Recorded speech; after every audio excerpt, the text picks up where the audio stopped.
کہتے ہیں جی قرآن کی ایک آیت ہے کہ اگر نبی صلی اللہ علیہ وسلم قرآن اپنی طرف سے بیان کریں تو ہم آپ کی رگ جان بھی کاٹ دیں گے۔ اس کے ساتھ ہی ایک حدیث ہے کہ نبی صلی اللہ علیہ وسلم نے فرمایا کہ اپنی وفات سے پہلے کہ جو زہر مجھے کھلایا گیا تھا اس کا اثر ابھی تک ہے اور مجھے لگ رہا ہے کہ میری رگ کٹ رہی ہے۔ تو استغفر اللہ، تو ڈیوڈ ووڈ صاحب کا ایلیگیشن ہے کہ یہ رگ کٹنا جو ہے یہ قرآن میں ہے اور یہ اسی کی وجہ سے ہے کہ نبی صلی اللہ علیہ وسلم کی ڈیتھ ہوئی۔ یعنی ڈیوڈ ووڈ صاحب یہ کہنا چاہ رہے ہیں کہ رسول اللہ صلی اللہ علیہ وسلم نے جو ہے نا قرآن اپنے پاس سے بنایا اور اس لیے ان کو اللہ نے مار دیا۔ واہ جی واہ، کمال ہی ہو گیا، بہت ہی اعلیٰ۔ یعنی ڈیوڈ ووڈ صاحب سے کوئی پوچھے کہ یار یہ حدیث نبی صلی اللہ علیہ وسلم نے آپ کو تو نہیں سنائی تھی، یہ حدیث سننے والے تو ہزاروں صحابہ تھے، ہزاروں لوگ تھے، وہاں منافق بھی تھے، وہاں یہودی بھی تھے، وہاں عیسائی بھی تھے۔ ریاست مدینہ میں یہودی بہت زیادہ تھے، بہت زیادہ تھے، ہزاروں میں تھے، مشرکین بھی تھے، مکہ والے بھی تھے۔ یہ آیتیں تو مکہ میں اتری تھی بھائی، اور جب یہ اتری تھیں تو عیسائیوں کو بھی پہنچی۔ یعنی کمال ہی ہو گیا کہ جنہوں نے زہر دیا نہ تو انہوں نے اس آیت کو ایسا سمجھا ہے اور نہ ہی کسی منافق نے ایسا سمجھا، نہ ہی یہودی نے ایسا سمجھا اور نہ ہی کسی عیسائی نے سمجھا۔ آج آپ کو 1400 سال کے بعد یہ سمجھ میں آئی۔ واہ واہ واہ، کمال ہو گیا یار آپ کی۔ میں کہتا ہوں آپ کو تو کوئی نا مسلمانوں کا اسلامک نوبل پرائز ملنا چاہیے اور سارے مسلمانوں کو آپ کے پیچھے لگ جانا چاہیے۔ واہ واہ واہ، کمال ہو گیا۔ یعنی یہ ڈیوڈ ووڈ صاحب کی اپنی حیثیت یہ ہے کہ یہ بہت بڑی بڑی یونیورسٹیز اور کئی چرچز میں خود بھی بین ہے، ان کی اپنی اوقات یہ ہے۔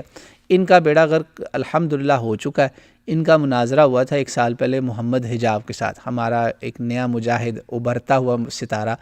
اس نے ان کو جس طرح تباہ نہیں کرتا کسی کو، اوبلیٹریٹ کیا اس بندے کو۔ اور اس کی عربی اور اس کی یہ جو میں بتا رہا ہوں یہ اس کی عربی کی فہم ہے، سٹوپڈ فہم۔ 2 لفظ اس کو قرآن کے ترجمے کے بغیر نہیں آتے۔ یہ ترجمے پکڑتا ہے، 2 باتیں ادھر سے کاٹی 2 ادھر سے کاٹی، مکس کی، لو جی آپ کے سامنے نیا چورن تیار آ گیا۔ وہ چورن نہیں ہے، وہ زہر ہے، زہر ہے، زہر ہے۔ بچ جائیں، فراڈ ہے یہ بندہ، بالکل فراڈ ہے، ٹھگ۔ صرف اپنی وہ جو ایونجیلیکل پاپولیشن ہے نا، جو مسلمانوں کو تبلیغ کے لیے جن کو پیسے بھی ملتے ہیں، فنڈنگ ملتی ہے، بلینز آف ڈالرز کا ان کا بجٹ ہوتا ہے، ان کو اپیز کرنے کے لیے ان کو یہ کر رہا ہوتا ہے کہ آپ تیار ہو۔ اب میں آپ کو بتاتا ہوں یہ صورت کہاں ہے جہاں سے انہوں نے یہ بات نکالی۔ اور رسول اللہ صلی اللہ علیہ وسلم نے یہ نہیں کہا تھا کہ یہ زہر میری رگے جان کاٹ رہا ہے، یہ اس کا اپنا سٹوپڈ ترجمہ ہے۔ رسول اللہ صلی اللہ علیہ وسلم نے صرف اتنی بات کہی تھی جو اصل میں حدیثوں کے اندر جو اشارہ ہو رہا تھا نا، آپ جب بیمار ہوئے نا، آپ کو بخار آ رہا تھا تو آپ نے کہا مجھے لگتا ہے شاید یہ زہر کا اثر ہے۔ اب یہ رسول اللہ صلی اللہ علیہ وسلم نے کہا مجھے لگتا ہے، ایک میڈیکل بات کی۔ نبی صلی اللہ علیہ وسلم کی یہ بات جو ہے وہ قرآن کی آیت یا کوئی وحی کی صورت میں تو نہیں بات ہو رہی، یہ بالکل ایسے ہی ہے کہ نبی صلی اللہ علیہ وسلم کو لوگوں نے آ کے کہا کہ یہ جو وہ کر رہے تھے پولینیشن کا کام کر رہے تھے، کھجور کے باغات، مدینے کی بات ہے، ایگریکلچر ان کا تھا، باغات ہیں ابھی بھی ماشاءاللہ ہے مدینے کی کھجور، one of the best in the world. تو آپ نے کہا یہ کام تم لوگ کیوں کر رہے ہو؟ تو آپ نے کہا اس کی کیا ضرورت ہے، نہ کرو۔ یہ ہو رہی تھی۔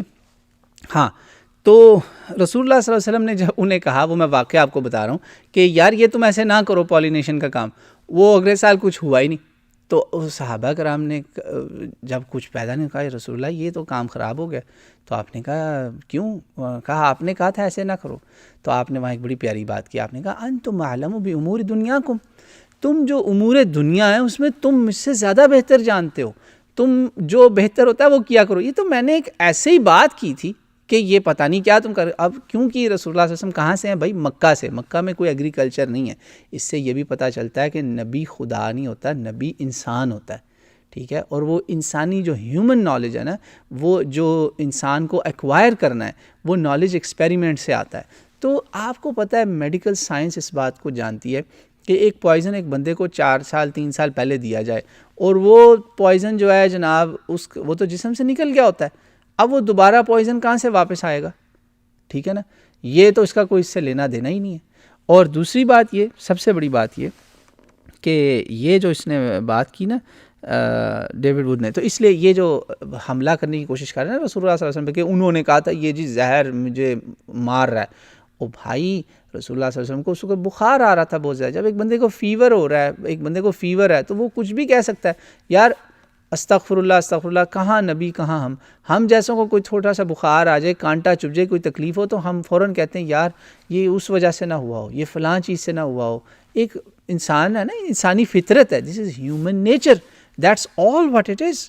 تو اس پاگل آدمی نے اپنی طرف سے بڑی سائنس لگائی کہ اس نے وہ ایک جا کے نا حدیث ڈھونڈی، اور وہ حدیث کہاں ہے؟ رسول اللہ صلی اللہ علیہ وسلم کی زندگی کے آخری سال میں، آخری دنوں میں، جو وفات سے پہلے.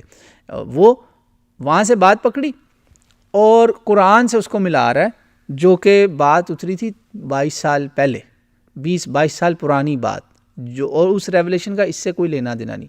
اس ریولیشن میں بات لوگوں کے لیے یہ ہو رہی تھی، کافر کوئی اس کو کہتا تھا یہ شاعری ہے، کوئی کہتا تھا نہیں یہ میجک ہے، وچ کرافٹ ہے، یہ کاہنہ ہے، فلانا کاہن ہے.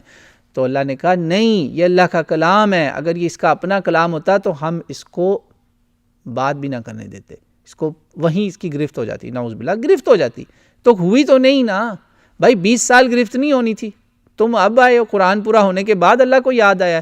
وہ تم ڈیوڈ ووڈ سے کوئی پوچھے کہ جس گاڈ کو تم مانتے ہو نا، اس گاڈ کو لگتا ہے 20 سال انتظار کرنا پڑا کہ ایک نبی جو تھا اس کو 20 سال پتہ ہی نہیں چلا گاڈ کو کہ یار یہ تو بھائی قرآن مینوفیکچر کر رہا ہے، نعوذ باللہ.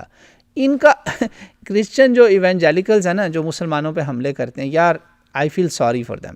یہ اتنا غلط کرتے ہیں نا کہ ان کا اپنا بندہ پوچھتا ہے یار تم لوگوں کو تو لگتا ہے تم گاڈ کو بھی نہیں مانتے، تم سے تو اچھے ایتھیسٹ ہیں. اور آپ کو پتہ ہے بہت بڑی ایتھیسٹ کی تعداد ایکس کرسچن ہے، not x Muslim, majorities x Christian. انہی حرکتوں کی وجہ سے وہ کہتے ہیں یار ہمیں تو یہ نہیں سمجھ آ رہی تھی کہ گاڈ کون ہے. کہیں وہ اس کو نمبروں کا دھوکہ لگ رہا ہے، کہیں وہ کہہ رہا ہے کہ اتنے مرے یا پتہ نہیں کتنے مرے، کہیں اس کا نمبر ہی غلط ہو جاتا ہے. یہ گاڈ ہے. تو تم نے وہی اپنی جو اسٹوپڈ انڈرسٹینڈنگ آف گاڈ تھی نا، جو تمہاری ٹوسٹڈ ڈیوینٹ مس گائیڈڈ انڈرسٹینڈنگ، وہ تم نے قرآن پہ لگائی کہ وہ بات جو 20 سال پہلے اللہ کہہ رہا ہے کہ مکے والوں سن لو، اور ساری دنیا والوں کے اگر یہ اپنے پاس سے کچھ کہہ رہے ہوتے تو ہم اس کو فوراً پکڑ لیتے. وہاں